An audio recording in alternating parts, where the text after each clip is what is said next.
This video is brought to you by Sugar Society. Visit sugarsociety.com.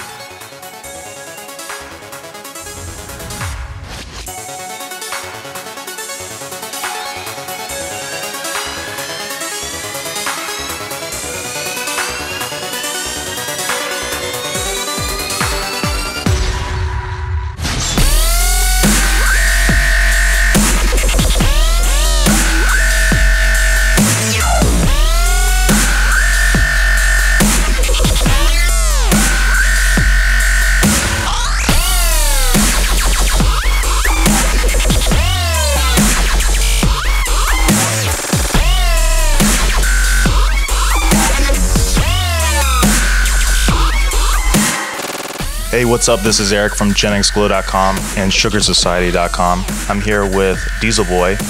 What's up, man? I just got finished playing after I took my kindergarten power nap before I went on. I'm here in Raleigh. Had a good show tonight. Yeah, just chilling, hanging out.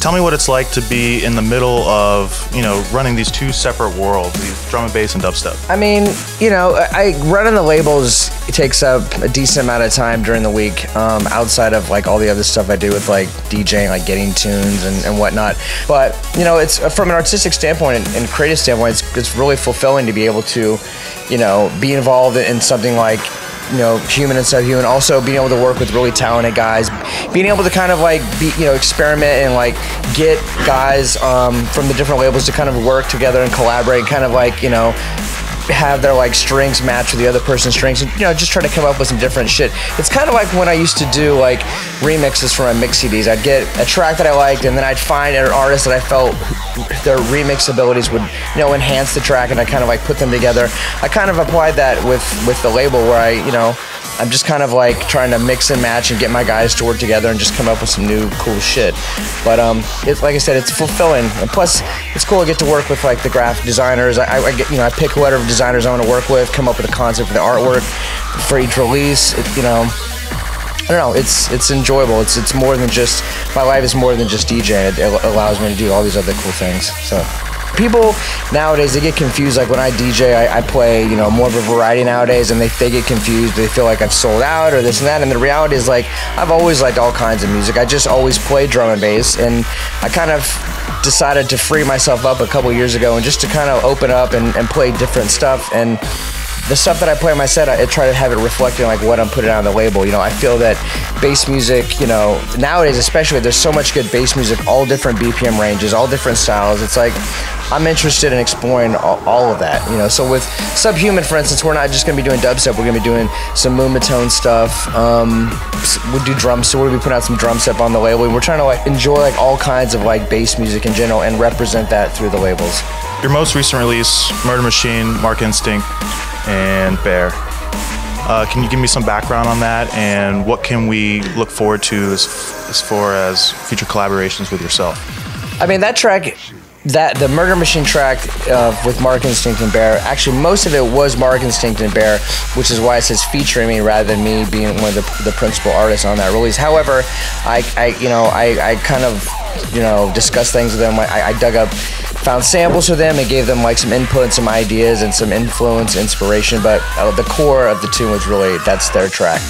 But the next thing that's going to be coming out, I'm going to be doing an EP with Bear. I think the name of the EP is going to be called, it's going to be called Beyond Thunderdome. And right now we have 2 tracks done for it. We have WMFD, and we just finished this week Beyond Thunderdome, the title track. And we also have another track that we have started that Dirty Phonics is supposed to finish.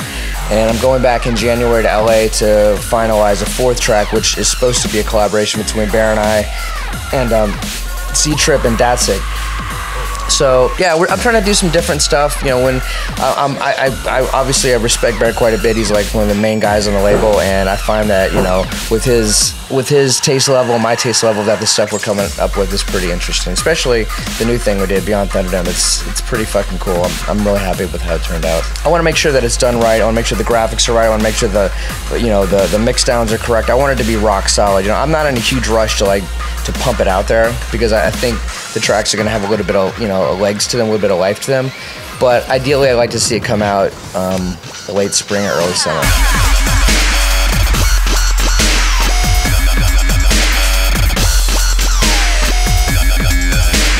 What about the future of the labels? Big picture stuff. What can we expect? Well, right now, the guy, I don't do the labels by myself. It's my partner, Steve. He goes by the name Smash Gordon. He's got some stuff going on behind the scenes right now that should, when they play out, should really help blow up the labels a lot more than they're doing it now. As of this last release now, Human is going to be done the way I do Subhuman, which is kind of just me doing it myself. There's no physical distributor. We're not going to be doing any more vinyl. It's just going to be digital. So I'd like to think that we're going to have a lot more releases come out on Human. It's just a matter of, like, I need to kind of hunker down and, like, get some stuff signed up. I'm really picky about what I want to put out. You know, we get enough good music that I'm selective, and I don't just want to put music out. I want to put music out that I put my stamp on. Anything that comes out, I put my stamp on it. I'm not a clearinghouse for, like, releasing music. I'm not some doorway just for guys to put music out. I feel like I'm trying to make a statement with the label, and I'm trying to build up something special and try to, like, you know, build a crew and, like, really put out quality music. And that's all I really care about. If that means we put out one release a year, which is not gonna happen, but if we're gonna put out one release a year, that's good enough for me. I just want to put out something that, you know, I'm happy and I can take pride and respect in. So, Man, respect. Well, thanks for the interview, man. Eric, always a pleasure. Thanks, man. Eric with GXGTV.com, SugarSociety.com, and we're out.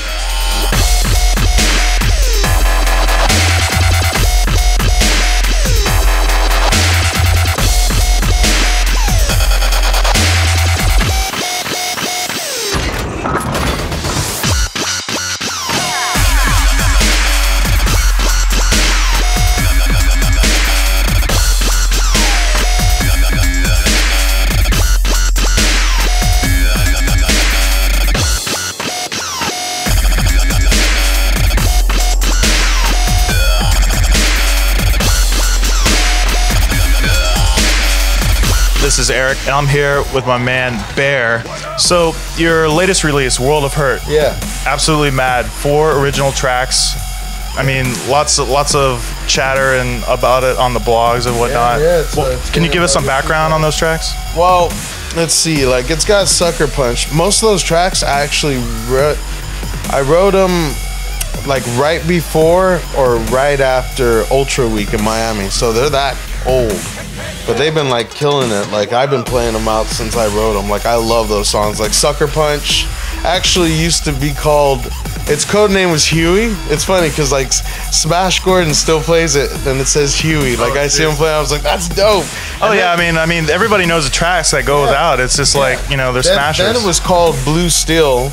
But then Jeff and, I think it was Jeff and Sean, they came out with Blue Steel on Jeff's release. So I was like, oh, well. And then we named it, Damon gave it the name Sucker Punch and kind of stuck, so that's what it came up with. Let's see, Dirty Bit is probably the oldest one on there, next to Droid, but the Droid remix, it's pretty much a remake, because remember it leaked, so like I went in and I remade it.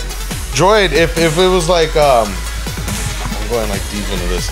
Let's get in, like settle in. If we were basing it like on the first track I made Droid back in January, but then it leaked, so then that was actually the best thing that ever happened, was it leaking, so I could remake it. And then Broken, I made that for the week of Ultra Week, and that's actually one of my favorite songs on there. That and Droid X are my 2 favorite. But yeah. Well, I mean, it's an absolutely huge release, and I know everybody is glad to finally get their hands on it the official way. Yeah.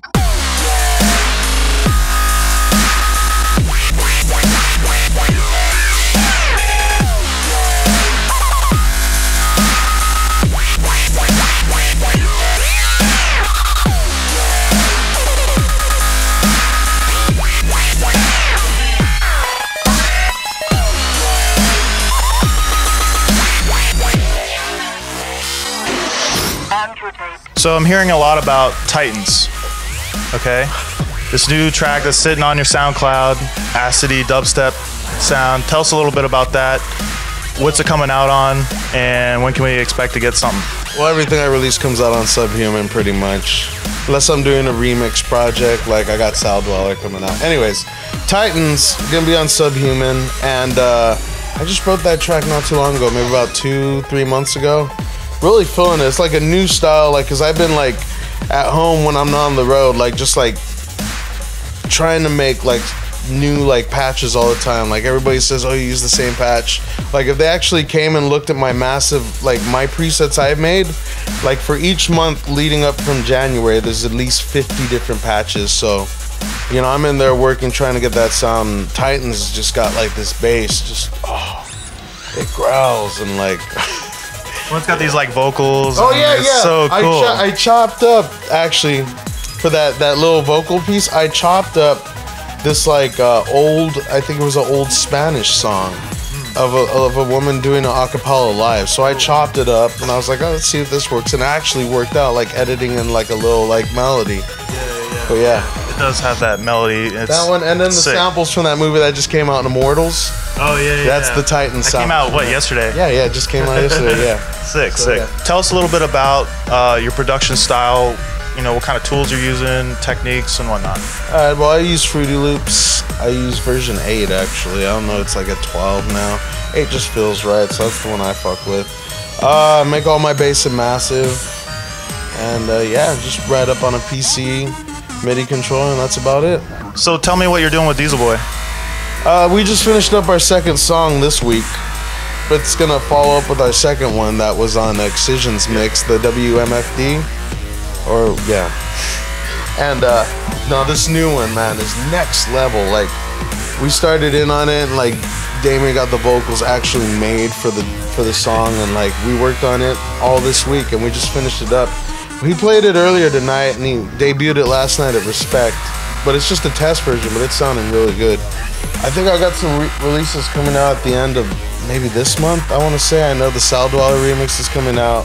My remix for Asking Alexandria comes out on their album, which comes out pretty soon, actually. And then I got that remix I did for the Shotgun Radio one that's on my SoundCloud. That comes out in a few weeks, too. Well, I mean, I know you're a busy man. You're always dropping new tunes, new sounds. I mean, and you have this incredible fan base on the internet. You should be watching this video. What up? Well, it was a pleasure talking with you, man, and it's great to finally meet you. Looking forward to seeing you more here on the East Coast. Yeah, definitely. Thanks, man. I'm Eric, Giants Glow TV, Sugar Society. I'm out.